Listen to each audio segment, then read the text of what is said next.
and I think for 3 years now. Why are you still here? Why am I still here? You're here, you're a coordinator, why are you still here? Why am I still here? Because I feel like the in-depth application process really helps a lot of the dogs not bounce back, where it's not just this revolving, rotating door. Shelter doesn't have a lot of funds, which is also why I like rescue, that we have the ability to go and volunteer and spend extra time and figure out different ways to get extra funds to help pay for these extreme medical cases that if they were just left at the shelter, they wouldn't get the medical that they needed. Stick around for that, for being able to do the extreme medical cases. I want people to send Melissa a text at 3 a.m. like, hey, I saw this dog. And I get a text back at 3 a.m. Yeah, the response is there. You get a family out of it, a team. I love the family aspect. Never alone on Thanksgiving. I'm never alone on Christmas. I've got my rescue family when I don't have my actual family. I mean, Melissa's always even there for your personal dogs, even dogs that she's not responsible with. Showed up at the vet to do a euthanasia with me that she had nothing to do with. She didn't have to be there. I showed up to the emergency hospital to sit with me for a dog for another rescue. That was my first one. That was sad. And it was a dog Melissa wasn't even responsible for. Rescue's a family. That's my family. Best rescue story for me has got to be Jessie. Jessie was a purebred Doe de Bordeaux. She was a year and a half old. The breeder had let her sit for 10 days.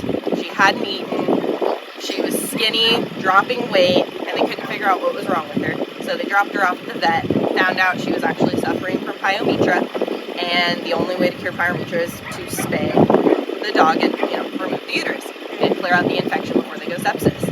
And the breeder said, go ahead and euthanize her. If I can't make money off of her, I don't want her. I got a call from a vet tech who worked at that hospital, begging and pleading. Pyometra is an extremely expensive surgery, and at the time we weren't in a great place in rescue. And we got the entire vet team to do everything pretty much pro bono. Pyometra surgery, I think, only cost us like $500 because everybody just wanted Jessie to have a good, happy ever after.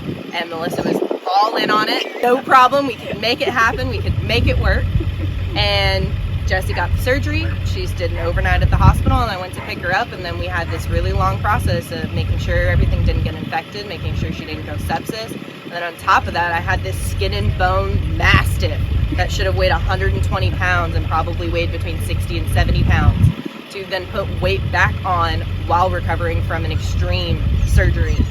She was a good one. She got a happy home with a mastiff experience home down in Houston. Also why I love rescue, that you don't have to make sure you're on top of everybody. At a certain point, the numbers get a little ridiculous to try to keep on top of everybody. Yeah. But having that safety of the contract and those people knowing they can call if something comes up instead of just falling to dumping them at the shelter is great. What are your talents?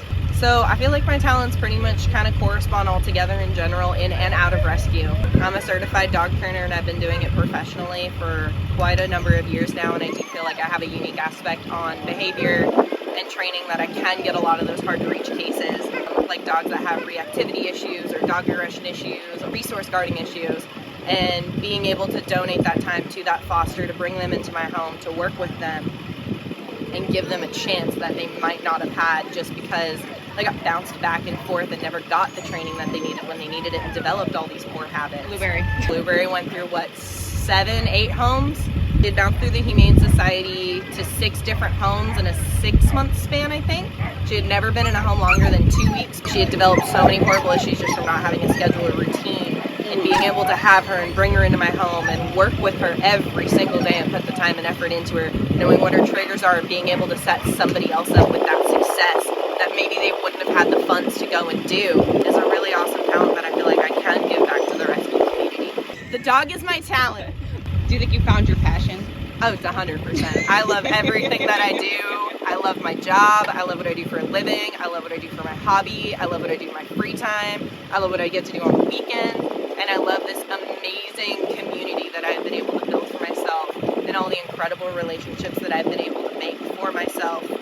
It's just a really unique person, people that go and do dog sports and rescue and everything else. It's a unique personality to be able to do those things, to be able to surround yourself with like-minded people is awesome. It's a feeling like you can't really describe it.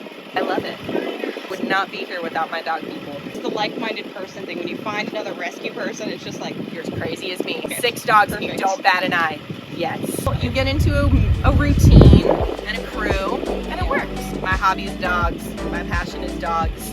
I do dogs.